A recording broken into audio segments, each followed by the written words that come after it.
三洞沟，三洞沟，注意队形，注意队形。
过去吗？不用，直接冲过去就是了。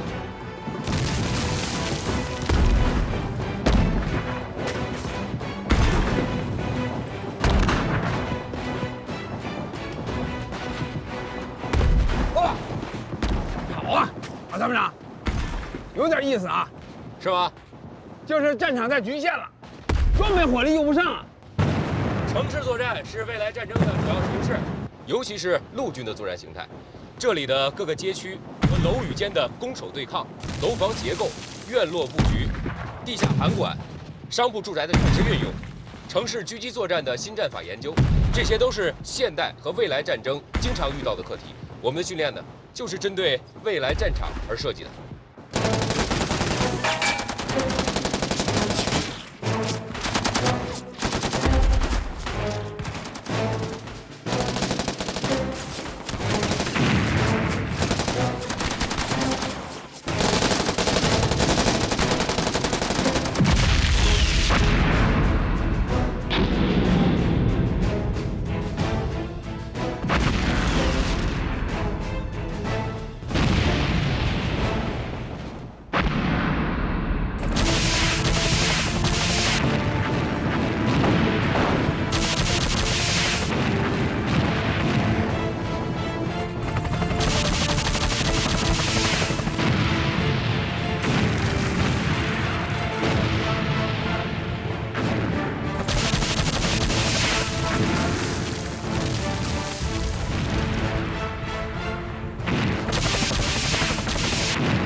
山豹旅的训练呢，与外军训练原则相似，训练像打仗，打仗像训练。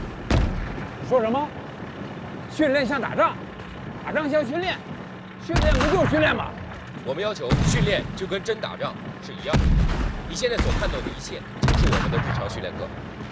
只有在这样的环境中训练，战士们到了战场上才会感觉和训练中很贴近，心理压力小，打仗跟训练一样轻松。有意思。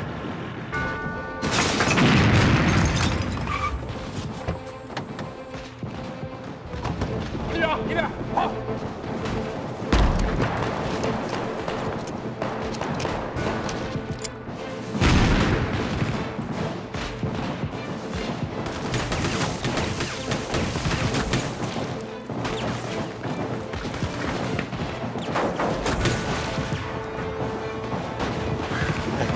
有点意思。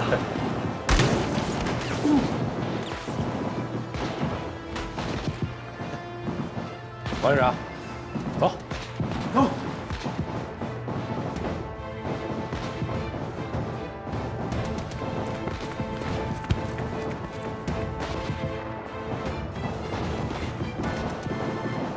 为什么不把对面的狙击手干掉？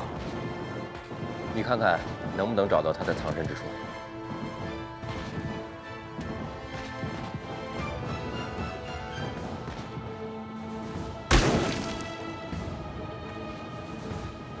这就是城市战的复杂性和残酷性。城市战的伤亡率是非常高的。有点意思啊。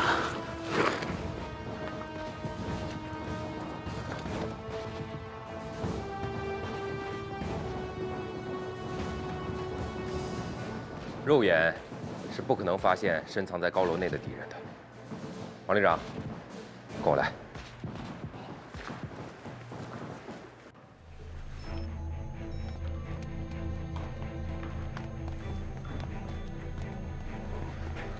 王旅长，你看，这个就是我们通过无人机和卫星系统的热成像技术，对整个楼房进行多方位扫描。你看，这个光点呢，就是刚才这名狙击手，他现在正在向上层移动。怎么才能消灭他呢？现在还消灭不了他，因为他现在呢，至少与我们之间隔了2层墙壁的距离。只有等他再次靠近我们这面的狙击点时，人和枪才会暴露在最少防护的地方。这个时候，我们才有机会去锁定他。哦，厉害啊！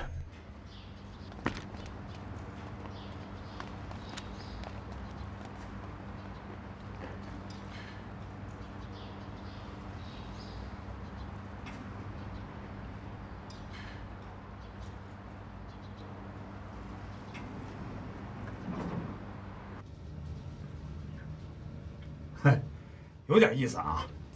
这都是我们旅长设计的。不错。到了。到了。漂亮。同志们，欢迎王旅长到山豹旅来参观指导。同志们太客气了。请把您的食指在这儿扫描一下，门才能开。我的食指？对。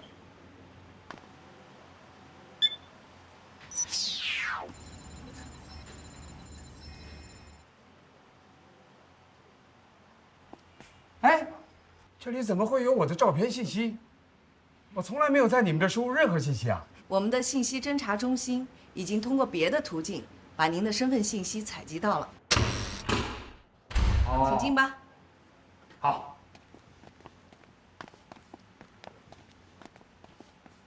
王旅长，我们曾经是对手，知己知彼是赢得战争的首要任务。我们对你和何政委的相关信息做了收集。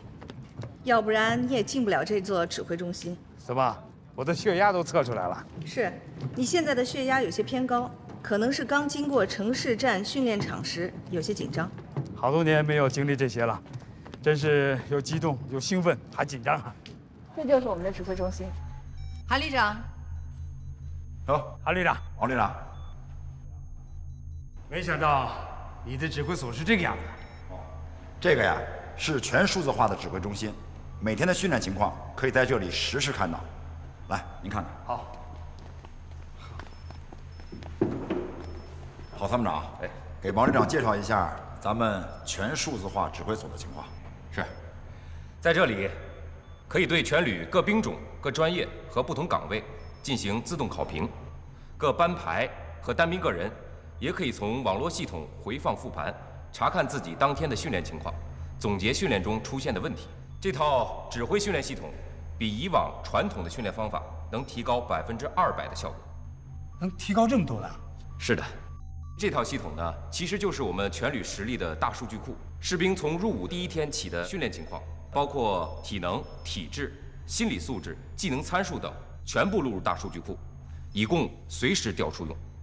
如单兵技能达到某一级别的标准之后，就可以自动晋升到更高级别的科目训练，而不用与还未达标的士兵继续重复初级和低级的训练。因此，能帮助士兵在有效的服役期内合理调整训练强度和技能难度，对提升单兵作战能力、合理部署兵力都能起到很好的辅助作用。哎，这个片子我好像刚才在哪儿看到过。王旅长，这就是刚才您和郝参谋长一起经过的城市巷战的训练场，每天的课程在这儿都有记录，每一个战术动作都是要讲评的。现在画面显示的是我们特战大队2大队的攻防训练。刚才你们经过的时候，是1大队在训练。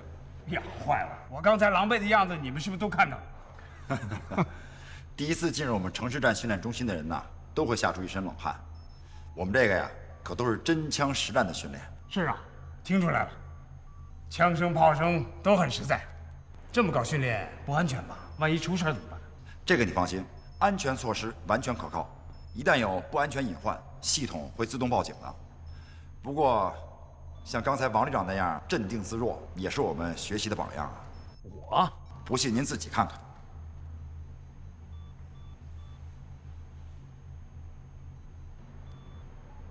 像个战场的样子。你能如此淡定自若，确实值得佩服。我是上过战场，打自卫反击战的时候，我们是第一批冲上敌人阵地的。第一次上战场遇到的第一个敌人，不是对手，恰恰是我自己的恐惧。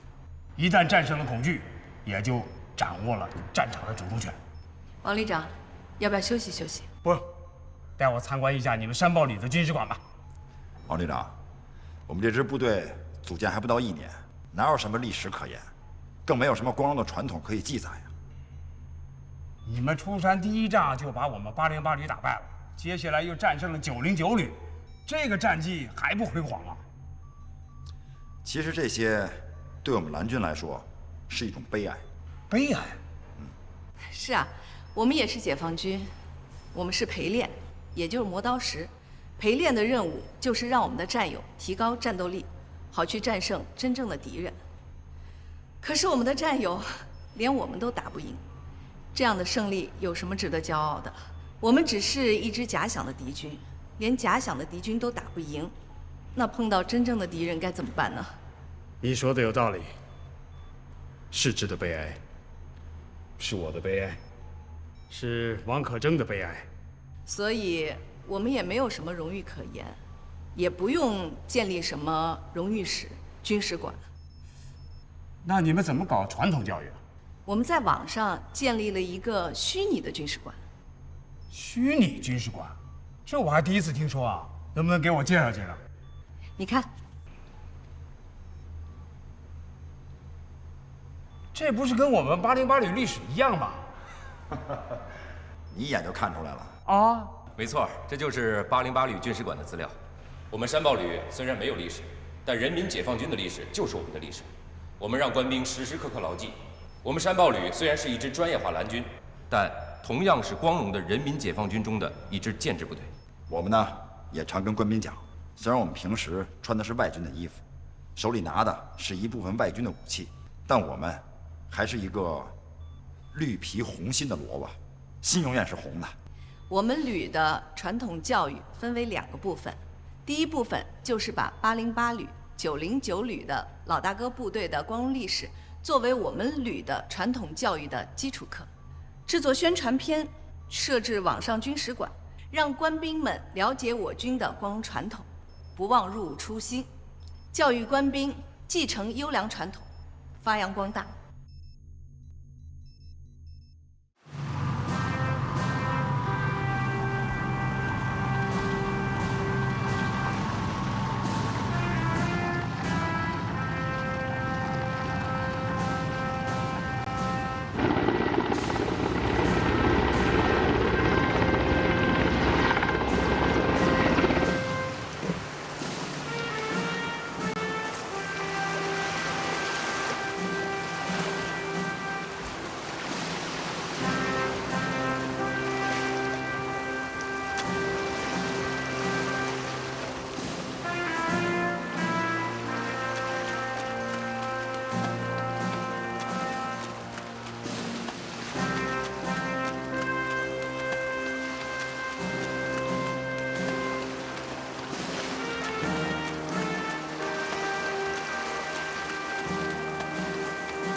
门队已经在左翼登陆，20分钟后迂回到107高地一侧，与机降的特战大队会合。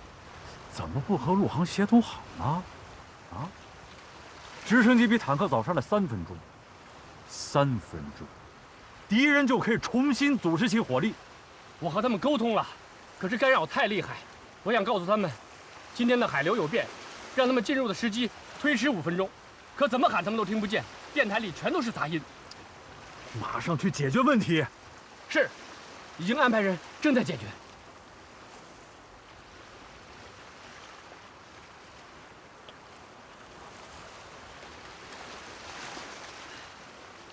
旅长，有一个爆炸性的新闻，你知道吗？怎么？你带手榴弹来的808旅王可征把韩鹏臭揍了一顿，听说打得还不轻呢，浑身多处骨折，已经在医院住了半个多月了。听谁说的？我的消息一向灵通啊。还有啊，王可征因为受处分，本来都提了军副参谋长，命令都宣布了，结果又收回去了。你这个版本啊，内容基本属实，但夸大的成分多了些。2人弄了场散打，山豹旅参谋长郝建国和旅长韩鹏2个人没打过808旅旅长王可征。韩鹏被打得鼻青脸肿，回旅里休息了3天。王旅长提集团军副参谋长的命令，是因为上次演习受处分而推迟宣布。这是官方的，准官方。王可征这次可倒霉了。其实啊，我也想教训教训韩鹏那小子。哎，可是咱们不能犯王旅长那种鲁莽行事的低级错误，你说对吧？对，太对了，旅长啊，这一点我要向你好好的学习。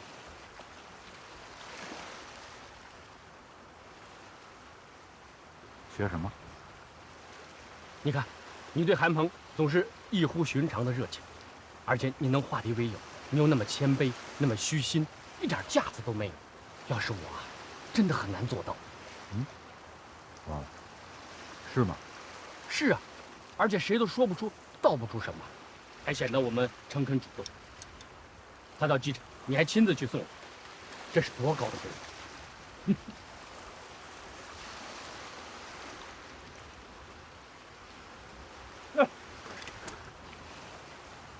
东拐东拐，训练结束后，把部队直接带回。小梁子，到。把旅长的吊钩带上。是。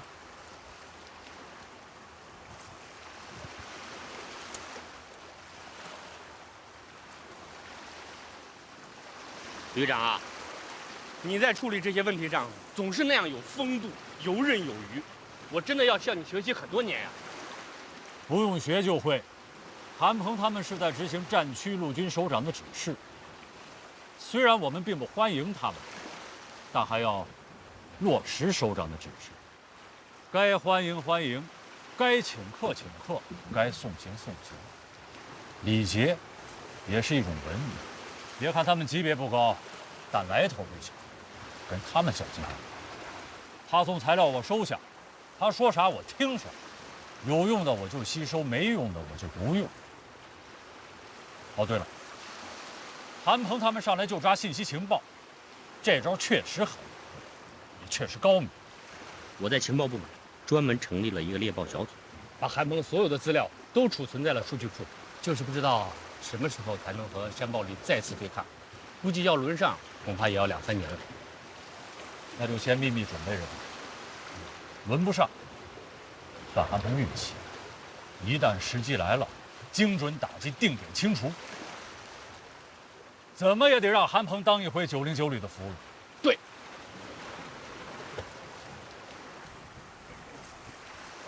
俘虏来了，俘虏来了。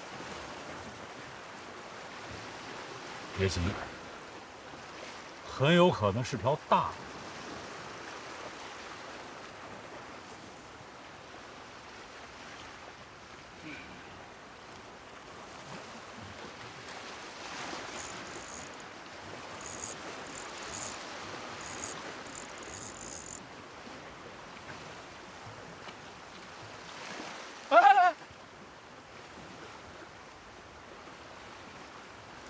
够大的。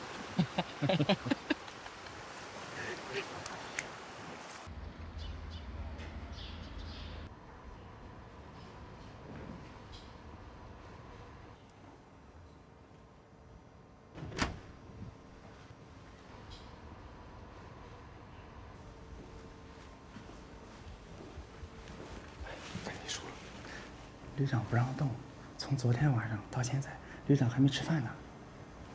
你去跟食堂说，重新弄份饭菜啊，旅长最爱吃的猪头肉，一定要弄点。是。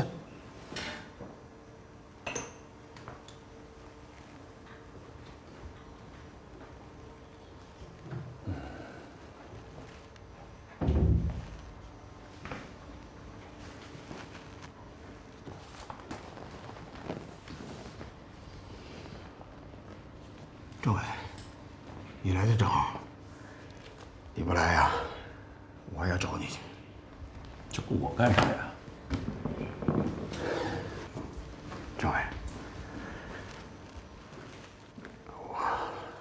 我想让你来救我。你说胡话呢吧？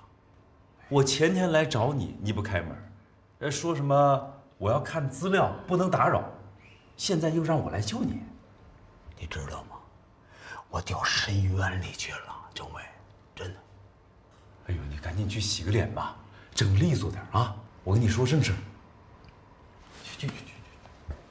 去呀！哎。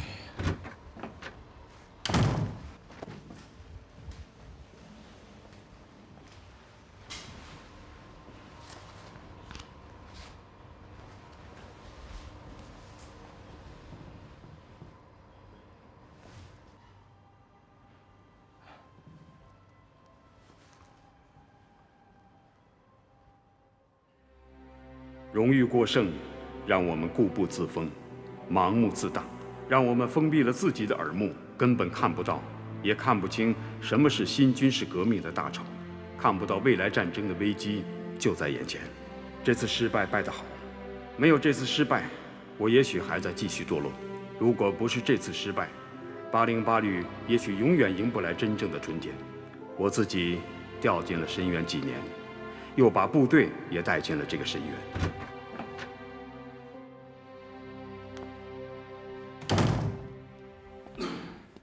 哎呦，从深渊里爬出来了。怎么，看我写的东西了吧？看了，不错，挺好的。虽然语句不太通顺，但是意思蛮深刻的。行，有政委你这句话，咱俩算达成共识了啊。哎，你要我救你什么呀？啊，我做了一个梦，真的梦。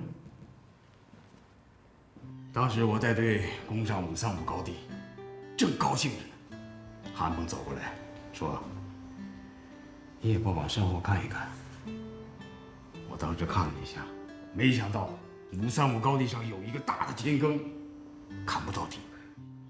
韩鹏过来说：“不让你上来，你非得上来。”说完，啪的推我一下，我掉坑里了。越掉越深，怎么掉都掉不到底啊！我当时，我喊我都喊不出声来。醒了以后，就写了这篇文章。没写完，都是些支离破碎的想法，我怕回头给忘了，就先写下来。但我想起了你说的那句话。我说什么了？观念。要是观念变了，好多看法就变了。怎么变的？我觉得我有点恬不知耻。不至于吧？真的，我现在都不知道什么是耻辱了。所以，我有一个想法。在全旅上下开展知耻教育，在官兵中树立知耻而后勇思想，号召全旅要卧薪尝胆，重振808旅雄风。把我们的失败原原本本的告诉全体官兵，发动官兵查问题，找出路。原来你把自己关在这里3天3夜，在这修行呢。政委，不修不行了。山报里这东西，我看了3遍，整整3遍。第1天看了1遍，我出了一身冷汗；第2天又重新看了1遍，后脖梗子发凉啊。第3天再看，我是一身热汗，浑身发烧啊。我就明白了，我为什么败了。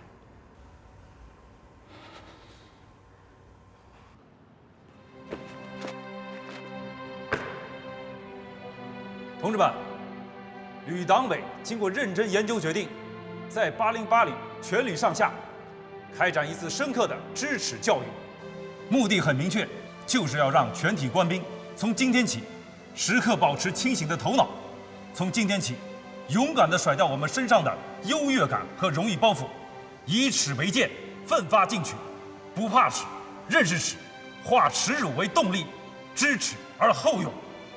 今天，在我们的军史馆里，举行808旅有史以来第1块记录耻辱的铭记碑——知耻碑的揭幕仪式，就是要给全体官兵，尤其是干部们敲响警钟。808旅如果再不思进取，再不跟上时代的步伐，再不站到训练改革的前沿，808旅就会像这次演习失败一样，被时代的大潮掀翻、沉没。旅长提议要把这块碑放在我们的军史馆内，和我们旅取得的荣誉放在一起，并希望由此能够成为808旅的一个规矩，让史实成为一面镜子，而不是一道光环。希望全体官兵能有一颗平常心，做到宠辱不惊，既能正确对待成绩，也能正确对待挫折和失败。下面，请旅长为知耻碑揭幕。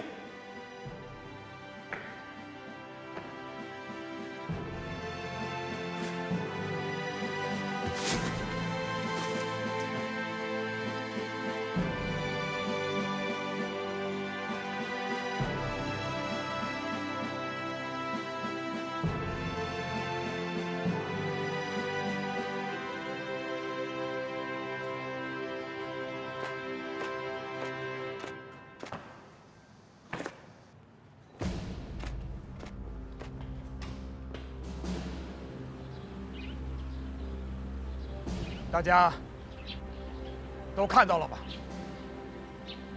我王可争，政委何亚洲的名字，永远刻在了这上面。刻下了名字，就是立下了军令状。808旅翻不了身，我们将是永远的罪人。谁让我们是808旅现任的2位主官呢？我表个态，从今天起，我王可争只干一件事。打翻身仗，对我自己只有一个要求：不负使命。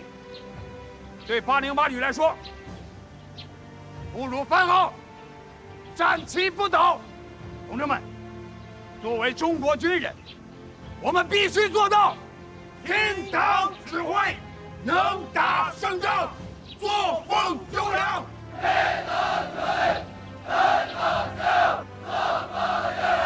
从今往后，一切要以战场为背景，一切要以战时为标准，一切要以打赢为目的。我还要求你们，从今天起，1年之内，808旅不再发布一条有关成绩、表彰、立功受奖的消息。我们的行动口号是：知耻后勇，卧薪尝胆。知耻后勇，卧薪尝胆；知耻后勇，卧薪尝胆；知耻后勇，卧薪尝胆；知耻后勇，卧薪尝胆；知耻后勇，卧薪尝胆；知耻后勇，卧薪尝胆；知耻后勇，卧薪。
学生们，您怎么来了？红毅啊，从狼山基地回来过后，我一直想找时间和你聊聊，可这事情太多，没顾得上。总结大会上你发表的意见，我认为是对的，有积极意义。可是有些想法跟旅长不太一致。有时候我看出来了，你是欲言又止啊。是，不想再说了。为什么？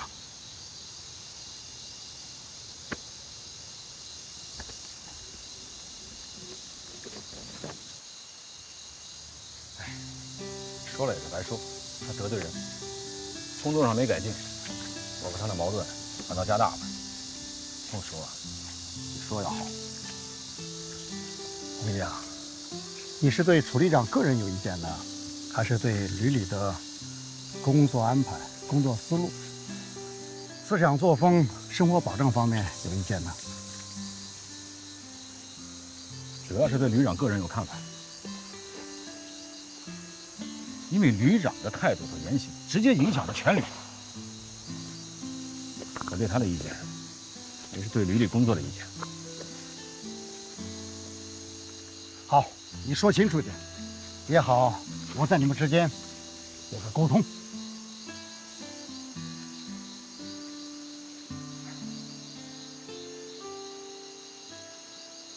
我觉得根本不懂现代战争的规律和特质，又不愿听别人的建议。我带着特战大队在狼山潜伏了6天7夜呀，最后呢，把特种兵当成一般步兵来使。那特种兵特种作战的优长，我怎么发挥出来？你可能是误解楚旅长，他对整个战法只有通盘考虑。他认为你们特战大队潜伏悬殊太大，所以才等到炮弹到位、摩步营布置到位才发起总攻。如果没有炮火准备、炮火攻击，你们上去了也站不住脚。这不还是他那老一套的传统战术吗？先炮火轰击，再步兵冲山头，看上去挺热闹，可实际效果怎么样呢？这套东西解放战争就在用，教科书上也都有。哦，光你们知道，人家蓝军不知道啊！1500公里，费了9牛2虎之力把炮船拉上去，原指望他们可以彻底摧毁蓝军的前沿攻势。可最终呢，10分钟不到啊，让人家给灭得干干净净。说这个不来气，你呀，消消气。你说的也有一定的道理。咱们的网络通信被人家控制着，把炮兵阵地设在33洞高地，这个情报几天前蓝军就知道了，也不马上变更，硬往上拉。蓝军的电子侦察、直升机空中侦察、太空的卫星侦察，早就把朱团长他们盯得死死的了，能不被人吃掉吗？红毅啊，也许旅长考虑的没那么周全。是啊，他这方面考虑的可能不太周全，可他摆样子演给首长看，考虑的可是10分周全啊。说白了，这不就是拿演习当演戏吗？特种兵作战的原则就是近距离避敌，我们都已经潜伏在敌人的鼻子底下了，却让我们像步兵一样去冲锋，这完全违反了作战原则嘛。如果把炮团的2个营分别设置在另外2个相距较远的地方，如果摩步一营能跟着大部队一起出来，如果电子对抗营能先一步主动出击，首先对蓝军实施电磁覆盖，数字指挥方舱，跟着指挥所行动，而不是跟着装甲团坐火车。如果这样，2个摩步营同时对535阵地发起正面攻击，我的特战大队再从侧面和后方发起突然袭击和偷袭，我敢说，909旅绝对不是今天这种局面。红毅啊，旅长也很后悔这件事情啊，以后不要再提了啊！你不提，我也不提，大家都不提，都当和事佬，这叫总结吗？上来就定调子，3七开，谁还敢讲话？好，你所说的这些，我会说服旅长的。红毅啊，你后边还有什么打算？有什么想法？我想转业。你说什么？我一直主张，我军不能等到敌人打进国门才知道敌人是什么样子，要让我们的部队知道，未来战争原来是这种样子，是这种打法。偏执。现代战争天天发生，没吃过猪肉，还没看到过猪跑。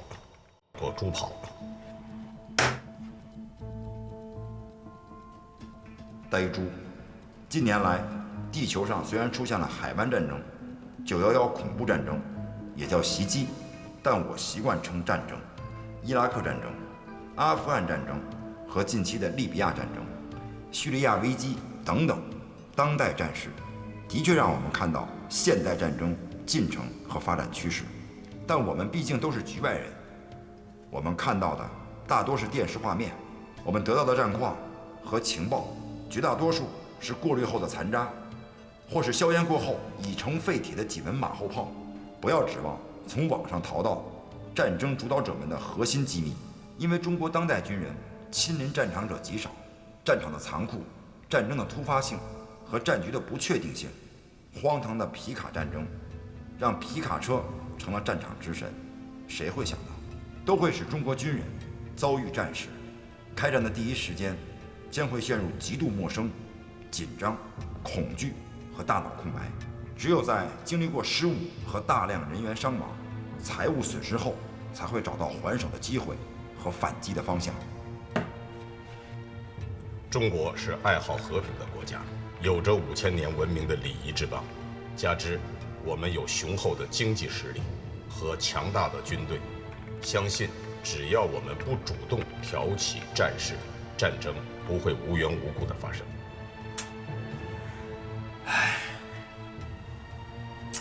蠢猪，一只被必宰无疑的蠢猪。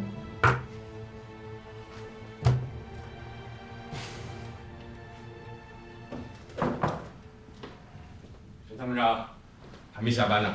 你们也是还没回家吗？啊，我刚刚看完决战2017演习总结报告，看来这2个单位啊出动很大呀。是啊，808和909旅，他们总结的也很认真。虽然是2个单位的认识程度不同，但是只要是发现了问题，改进了方向，那我们就值得肯定。有什么重要信息吧？让我回避一下。哎，司令员，不是什么隐私，我正在跟一位网友啊讨论一些军事变革的话题。这家伙急了就骂人，但有时候骂的也是一针见血。是吗？来，你往这坐，司令员。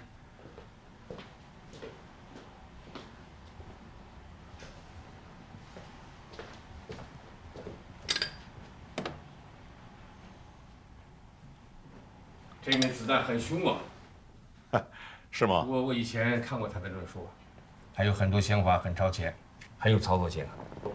组建专业化蓝军的很多想法，就是从沉默的子弹中受到了启发呀。这么说，你也是他的粉丝啊？那何止是粉丝呢，简直就是钢丝了。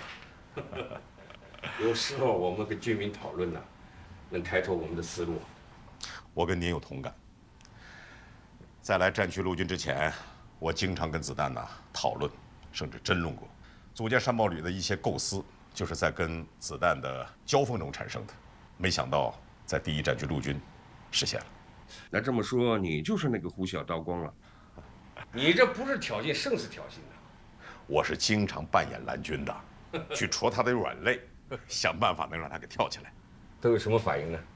你看吧，你看，他经常骂我什么？你看，呆猪，是必杀的蠢猪。我看着骂得好。蠢猪，你听着，像你这样饱食终日者，就是案板上的肉，等着任人宰割了，根本没有资格到军事论坛来探头探脑，说3道4，滚回猪圈去吧！我会马上通知炊事班长，今天晚上就夹菜会餐。在你必死之前，我可以告诉你，世界上不存在无缘无故，只要想发动战争，放个屁都可以把火药桶点燃。这枚子弹这药味还挺足啊！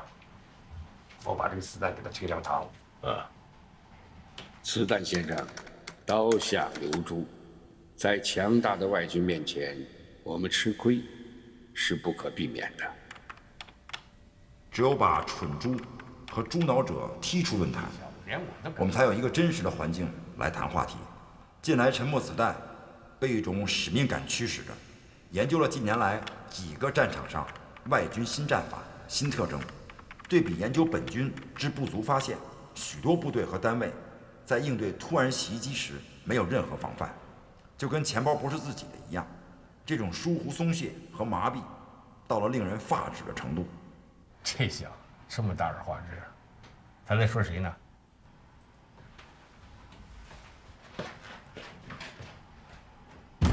哎，这是什么意思啊？怎么不接招啊？人家不跟你玩了呗。这叫什么病啊？他经常这样，投下一颗手榴弹就离开了，具体炸到谁他从来不管，但不知道什么时候呢又冒出来打2枪，接着又是不见踪影了。网络世界啊，一个小卒如果用到位的话，他可以推翻一个元帅，这不是不可能的。司令，请。这小子厉害啊！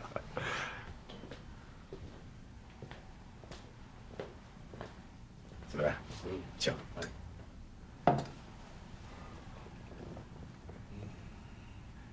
这一点有点像韩鹏。让我更没有想到的是王可征啊，听说他立了一块制纸碑，把这次演习失败的败绩刻在了碑上，放在他们的军事馆里，引起了不小的争议。哦，这事我没听说呀，你怎么认为？我现在还吃不透王可征到底是怎么想的，而且在他们的总结报告中，只字没有提这件事情。我个人觉得这次失败还有危机特军党委退职宣布他的禁止命令，对他的触动也不小。王可征这个人呢，光明磊落，敢顶撞，也敢壮士断腕。他要想通的事，啥事都好说。他只要是想不通了，那也是个难办的主。不过有一点儿，君子去侠以博才，壮士断腕以全志的意思。这有什么争议？有人说他这么做是往808旅的光荣历史上抹黑，放在军事馆里是对荣誉的玷污，是对先烈的亵渎。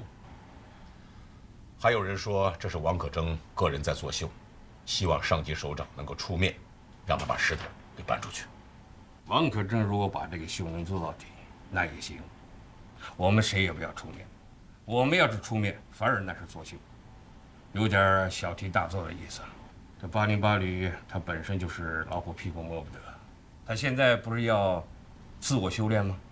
好啊，你让他修炼去啊，那我们干脆不过问、不干扰、不表态，你随他去。好，就按照司令员的意思来。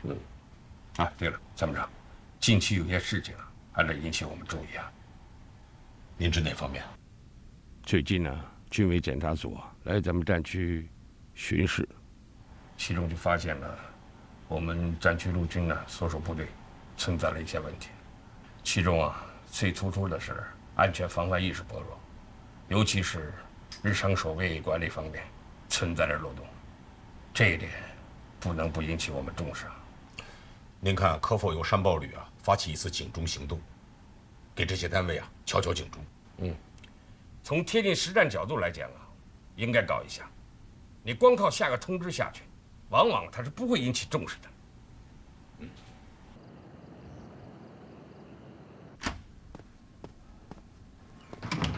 哎，政委，什么事儿这么着急啊？我还以为你在宿舍呢，你这去哪儿了？啊，晚饭前就去了海训现场，3营2连喊上打靶，一半没打中，气得我呀，让他们夜里谁也别睡觉，把原因给我找出来。这不丢人现眼吗？你说？楚荣生不是在现场吗？你让他去处理不就行了吗？后天军里就来人考核突击战车，海上实弹打靶。说说，我能放心吗？这真是不去不知道，一看吓一跳。3营是前几天才到的海滨训练场，一下还是打实弹，我看你有点沉不住气喽。哎，还真让你给说着了，我是真着急后天来考核就拿10发5不中的成绩来给首长看哼，这让我909旅旅长的脸面往哪放往哪放也是放在你自己的脖子上。心急吃不了热豆腐临时抱佛脚是没有用的。哎呀，怎么也不提前通知一声吗？哪怕半个月也好，是吧？这搞得手忙脚乱的。哎，这是不是有点学韩鹏，也搞突然袭击啊？哼，我看呀，这不能完全怪上面，主要平时呀我们海训搞得太少，领导考核前3天才安排海训，成绩不理想就不理想吧，只要我们努力一下，我相信成绩会上去的。哎，我说，这可不像政委说的话呀。旅长，政委，啊，朱副旅长说他来不了了。啊，哎，我刚才说什么来着？说什么？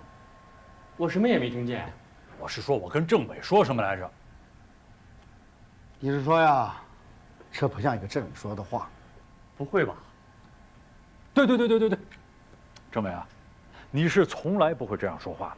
上级劳考核，我们怎么也得拿出最好的成绩来吧？怎么能说不理想就不理想呢？老楚啊，2连新兵多，车长、炮长是2连兵，又是新装备第一次下水，怎么能打得好？朱副旅长提出的海训计划，你每次总是以安全稳妥为理由不予批准，只能在岸上打，不允许下海。现在全改下海，怎么能打得好呢？丁凯，前一段不是海况不好吗？你不是说新兵多新下海，沉着车死了人，怎么交代吗？那现在怎么又下海打实弹了呢？政委，你这可就是抬杠了。旅长、政委，开什么会，咱们就开吧。开吧，今天这会啊就是抬杠。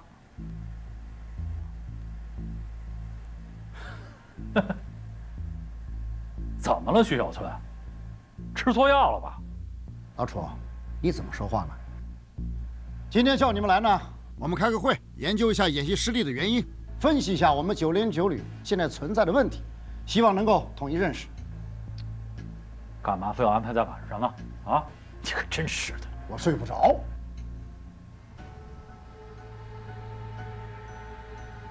好吧，你说吧，什么问题？我们档案办上回来过后，旅官兵思想波动很大，大家是有目共睹的。但是，我们常委领导的思想没有统一的认识。9连9旅的路将来该怎么走？翻身杠将来怎么打？如果我们3个思想没有形成统一的认识，旅的很多工作就无法顺利的展开。还有的就是有些问题，大家心里都有数，有时候碍于情面，装作看不见，闷着不说话。我认为啊，这是一种不称职、不负责任的表现。我希望从今天开始，这个杠呀，就要抬起来，对事也要对人。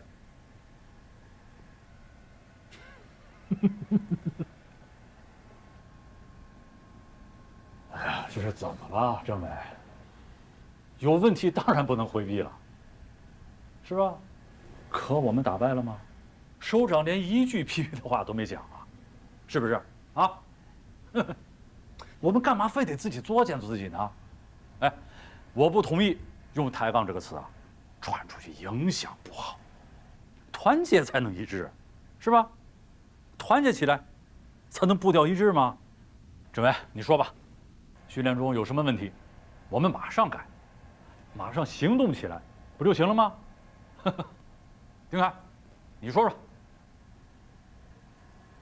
我听着呢。现在不是听，是说。既然政委要抬杠，你也说说嘛，你也抬抬嘛。你说，刚才我说的有没有道理？这个嘛，我觉得旅长、政委说的都有道理。对，对，都有道理，那这不叫抬杠，那叫什么？探讨问题。老楚啊，我看你这是在和稀泥。哎，和稀泥不正是你政委工作之一吗？我知道，最近有些同志啊，汇报了一些问题情况和不满情绪。我知道，什么问题，什么情绪？你说说。老红毅，他并不是因为决战2017成绩不理想而有意见呢？一开始他就一肚子不满，他是带着情绪打的演习。你以为我不知道啊？当然，他说的不是完全没有道理，但党委定下来的作战计划，不管你有什么意见，必须坚决执行，绝不含糊。他把这种情绪啊，一直留到了现在，还提出要转业。你说，我们能接受这种情绪吗？还有呢？还有就是朱荣生，他也受红衣的影响，现在也是对这个看不惯，对那个不满。你说这种矛盾要是暴露出去，全旅官兵怎么看待咱们旅领导？今后我们的工作怎么展开？牢骚太盛防肠断，风物长宜放眼量嘛，大度一些，眼界开阔一些，不要总是计较个人情绪郁闷就随意宣泄。其实这是一种很不好的习惯。丁安，我不是叫你找红衣谈谈吗？谈得怎么样啊？我还没来得及。我找过红衣，问题不在于谁发牢骚谁不满，那问题是什么？问题是他们为什么发脾气发牢骚，我们根本不知道什么原因啊。我想，主要还是对山豹旅的不满，大家对于山豹旅的对抗感到很不适应，对这种不讲规则的演习也不习惯，因此都觉得我们老老实实按训练大纲的要求去做，结果打起来就变成了另外一个套路。以后我们训练该怎么搞，大家的确感到有些迷茫，不知所措。我跟几个营连长也都聊过，他们觉得，照现在这种训法，再打起来还得输，因此训练的热情就不高。我说完了。对，说得对，没有山豹旅，没有所谓的专业化蓝军，我们训练搞得挺好，跟山豹旅打了一场演习，我们就成了这种状态。你说，这是什么问题？我看呀，问题不在于山豹旅身上，是我们自身的问题，很多理念观念上没有改变过来。我认为啊，我们就是没有从贴近实战上去找到自身存在的问题。自身问题。如果我们这次不是跟山豹旅对抗，而是直接跟808旅对抗，那又是什么局面？你们想过吗？没想过。哎，我想过，那才是一场华南虎与华北虎的巅峰对决，那才算是一场两支现代化的机械化步兵旅的真实的实际较量，与高手对决，虽败犹荣，我们赢得起也输得起，我服气。老楚啊，可我们并没有打败你看不起的只有半个旅实力的这假想敌部队啊，还手里拉硬使，梗着脖子不服气，你不觉得悲哀吗？何为悲哀？正是这种错误的认识，阻碍着909旅官兵思想的解放，认清训练改革的重要性和必然性。我怎么了我？哼，我看你根本就不是抬杠，就是冲我来的嘛。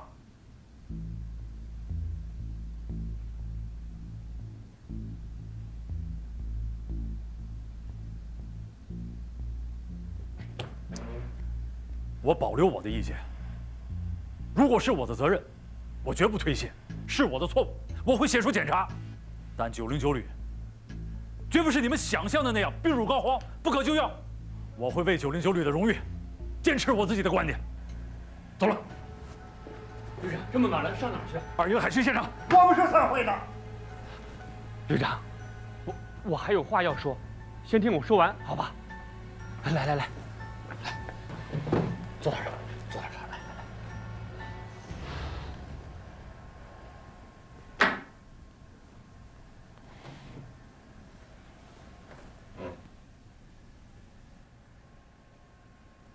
政委，我说吧。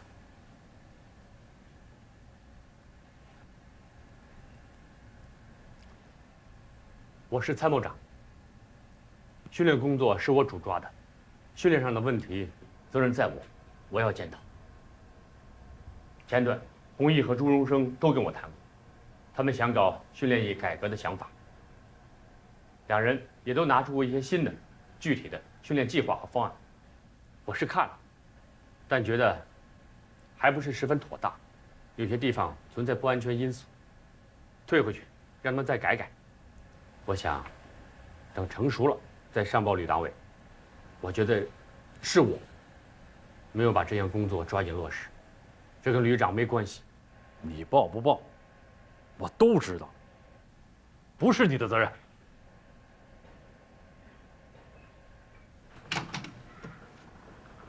哟，听说你们还没开完会，我就赶过来了。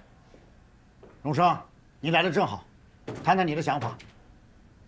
哦，远的想法就先不说了，就说说今天晚上楚旅长给我们下达的任务。我和几名车长重新修订了训练方案，大家都想出了很多点子，准备了2个方案，划定了几个小目标，主要是针对性的进行强化训练，如何在风浪中扣制油门，把握瞄准击发时机和航渡的速度。来，你们看。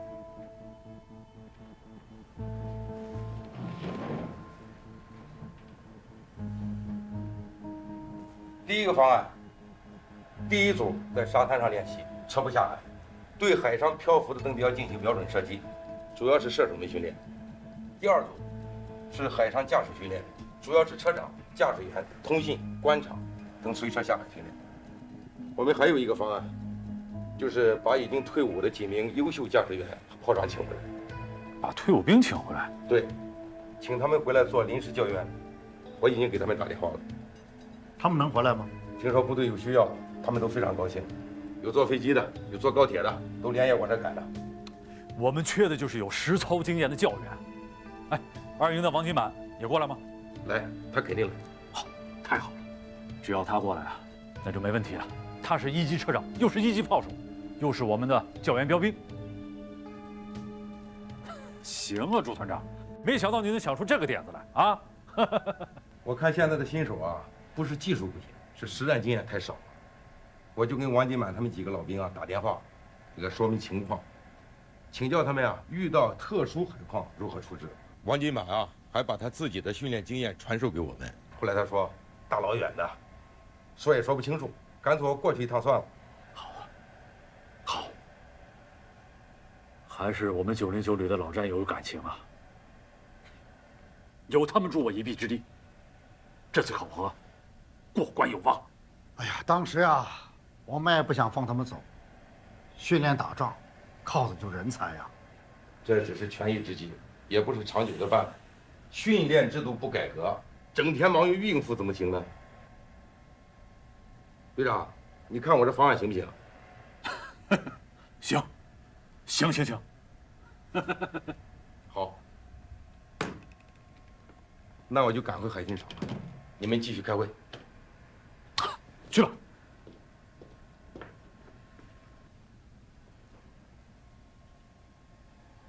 队长、政委、参谋长，有句话，我说出来不知道合适不合适。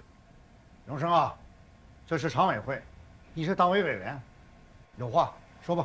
我们必须放下架子，承认失败，不能再自欺欺人了。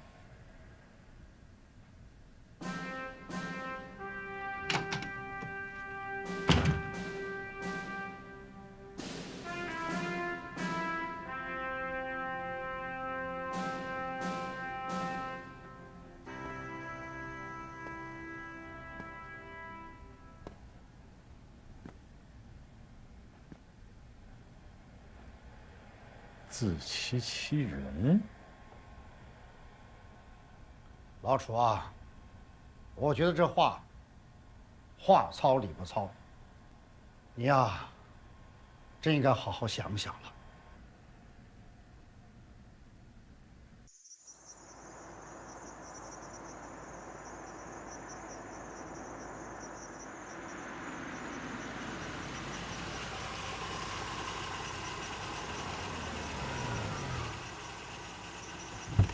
哎，叶兵，我跟你说啊，我是真的回不去，现在太忙了。爸那块啊，你就多去看看啊，他的脾气你也知道。行，我要开会了，我马上挂了啊。嗯。哎，人都到齐了吗？都到齐了，什么事儿那么着急啊？连夜开会？沈参谋长有新任务。什么任务？战区陆军呢要展开一次安全防范意识的大规模检查，让咱们呢配合安全形势教育，展开一次小规模的行动。哎，咱们进去再说吧。啊。谢兵给你打电话的吧？催你回去拍婚纱照呢。哪有时间呀？哪儿开会啊？会议室。好。起立。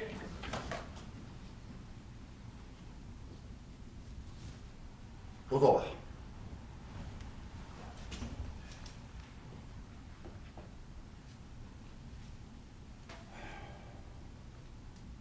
这首长是什么意图啊？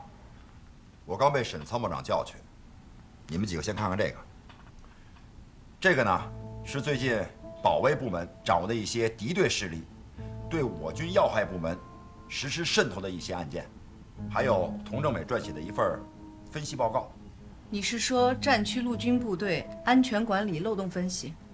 是啊，总之啊，我看完这些，是吓出了一身的冷汗。我们有责任向这些单位通报，向首长反映，让他们抓紧整改。对啊，郝参谋长，你负责组织一下，柳珊珊、黄孝生，你们参加，尽快的制定出一份方案来。好，我组织这个作战方案责无旁贷，但这个写通报材料这个事儿，还是得政委领着搞啊。材料我都已经写好了，旅长让你们作战部门介入，就是想让你具体落实怎么通报，像这样的情况，怎么反应效果更好啊？那能不能给我个尺度啊？这个我们做方案的时候也好有个标准嘛。你要什么尺度？不是，就尺度嘛。参谋长不好说吧？那还是我说吧。我理解郝参谋长的顾虑，就是我们这次行动呢，是下手狠一点，还是温柔一点？是动静大一点呢，还是点到为止？哎，知我者，笑生也。下手轻了有效果吗？良药苦口。不然把任务下给我山豹旅干什么？至于动静大小，要看漏洞大小。比如有一些单位呢，半年防火墙都不更新，也不主动自查，像这些单位呢，就要下手狠一点，动静大一点，也好让他们尝到教训。还有一些单位虽然说不是什么要害部门，但是屡次提醒、警告，没什么反应。旅长，你看呢？我看下手温柔一点吧。你是说V集团军装备车辆厂？你说的温柔是怎么个温柔法？我的意思就是点到为止嘛。还有就是外集团军的油料库，这次可是军委检查组来战区巡视的时候发现的几个突出的问题之一。这么说来头还不小啊。就算是点到为止，也得点在穴位上，而不是隔靴搔痒。知我者同非也。行了，本来应该是你布置任务的，你倒好，全都让别人拿方案，你当甩手掌柜的。目的是敲响警钟，关键是什么时候敲？关键是敲多响，关键是敲哪些单位，关键是需不需要我们陆航出动？全都是关键词啊！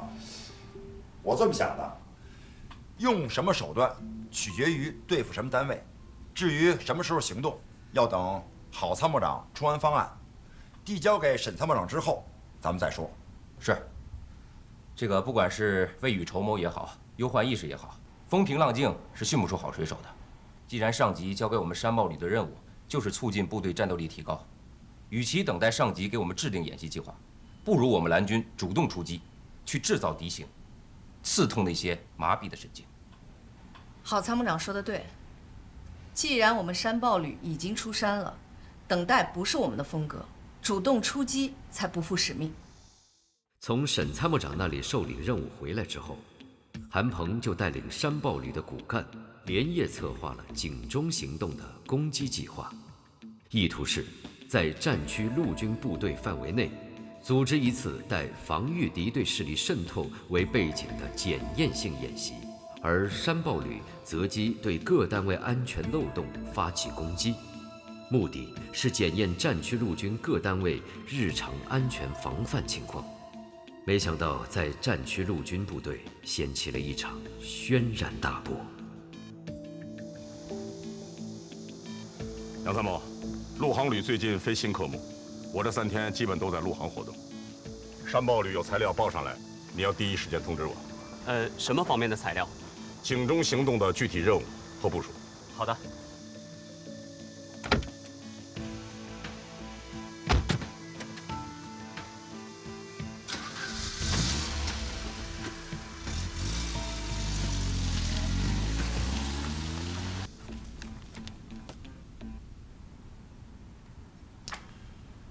可以，这份计划没问题。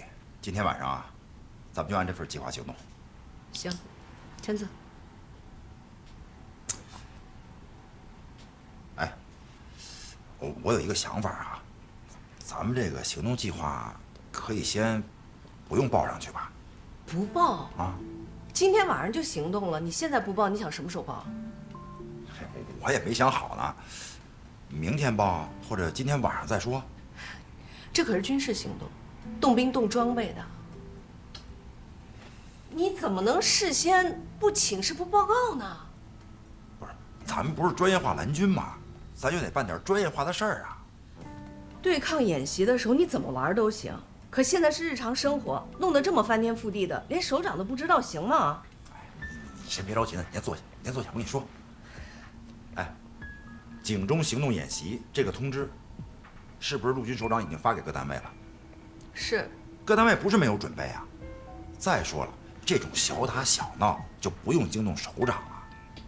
而且你们知道那些问题是谁发现的吗？就是我们信息情报中心在搞网络侦查时候发现的呀。我跟你说啊，发现的问题不仅限于网络，很多具体单位还有很多安全问题。安全问题？不是，这谁发现的？军委检查组暗访的时候，他们发现的。这次他们监察的对象是8个军级大单位，40个旅级单位，7所军事院校，3所野战医院和总医院。他们是瞪着眼睛查问题、揪短板。明白了。不过其实我们这个方案，动静并不大，也就10分钟就结束了。我们要想玩得漂亮、玩得有效果，就得突出它的突然性、偶然性还有突发性。万一在上报的过程中，每个环节泄密了，那我们这个计划就白做了呀。没错。这个具体的行动计划，沈军参谋长最好事先不知道。我觉得还是得报，连首长都不知道，将来追究起责任来了，咱们这个刚成立的山豹旅能承担得了吗？万一哪级首长火了，给我们告一状，说撤，咱就白折腾了。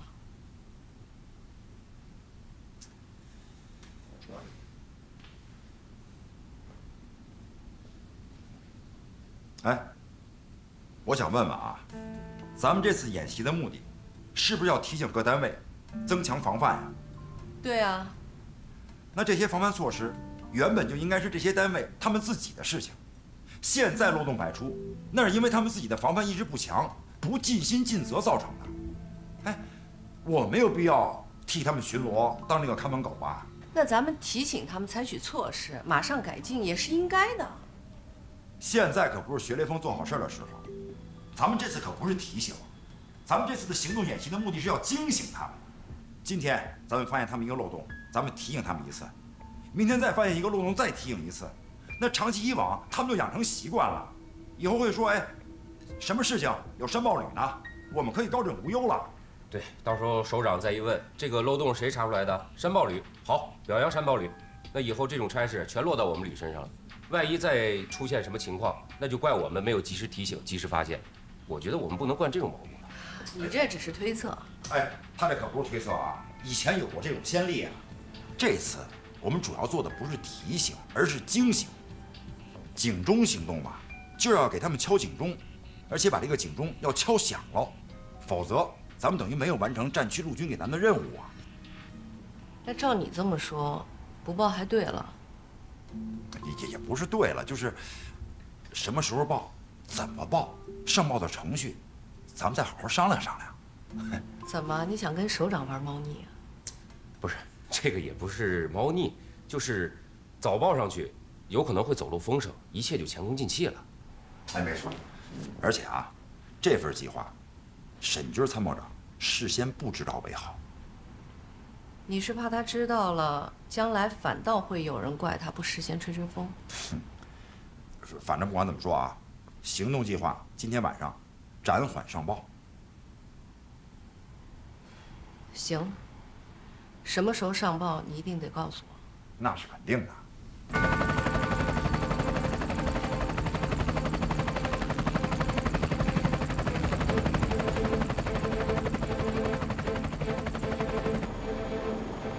清晰度怎么样？很清楚，没问题。好，马上传给参谋长。是。洞洞3，我是洞1两，任务已经完成，没有发现异常，可以发起攻击。洞1两在侧翼掩护，洞13、洞14急降。目前大门有2名士兵在站岗，洞15控制哨兵从正门攻击。午饭。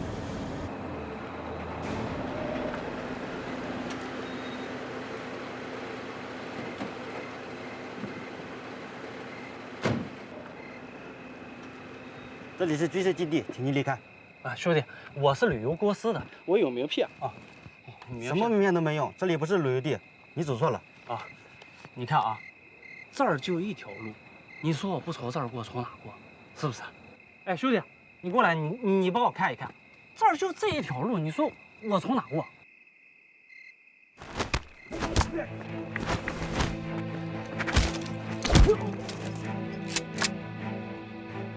没子弹啊！你到底是什么人？说出来怕吓死你。我们是山豹旅的。洞115已空取地面。走吧，兄弟们。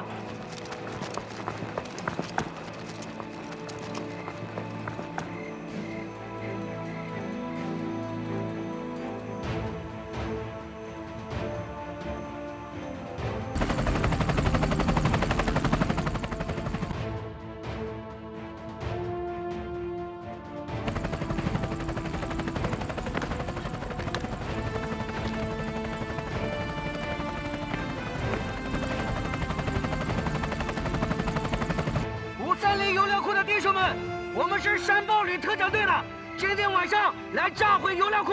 我命令你们放下没有子弹的武器，留在房间不许出来，否则将会有生命危险。有机关，快拿枪！班长没子弹了。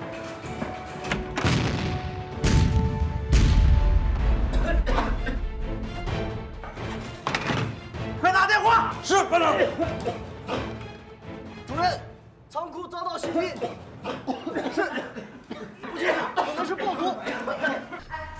你为什么不早告诉我？我也是刚知道。不可能，你又忽悠我。怎么可能忽悠你呢？哎，往战区陆军送资料的孙参谋刚才来电话说这个沈参谋长呢根本就不在，联系不上，去陆航旅了。所以呢，我只能让警钟行动提前行动，否则的话咱们就暴露了。那不对啊，我还没签字呢。这点小事你不签字没事啊？嘿，我不签字不符合程序啊！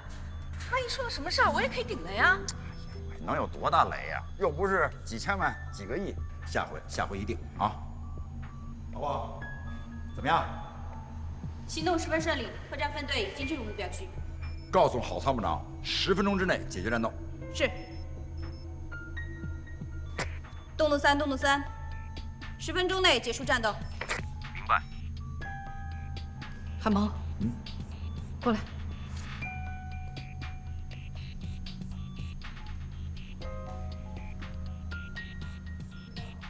你不让我签字，是怕首长问责下来，你好把我撇出去，一个人承担责任是吧？你是政委，想逃是逃不掉的。再说这事儿也没什么大不了的，你说是不是？你太不够意思了，和你在一起工作，我后悔终生。你看你这暴脾气。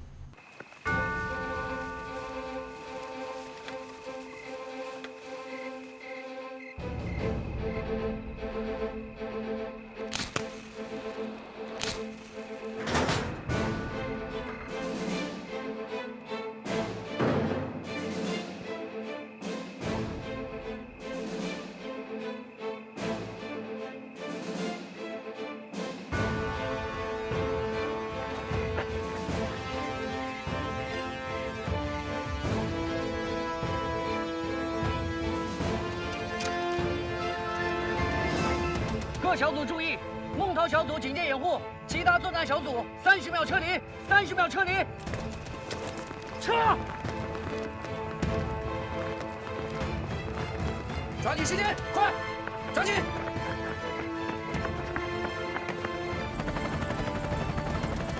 洞3，洞115撤离成功，洞615撤离成功。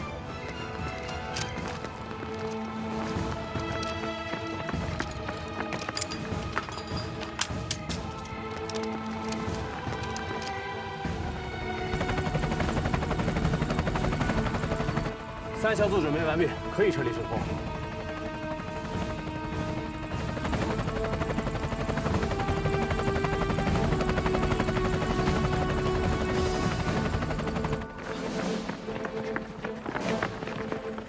拜拜了，兄弟们！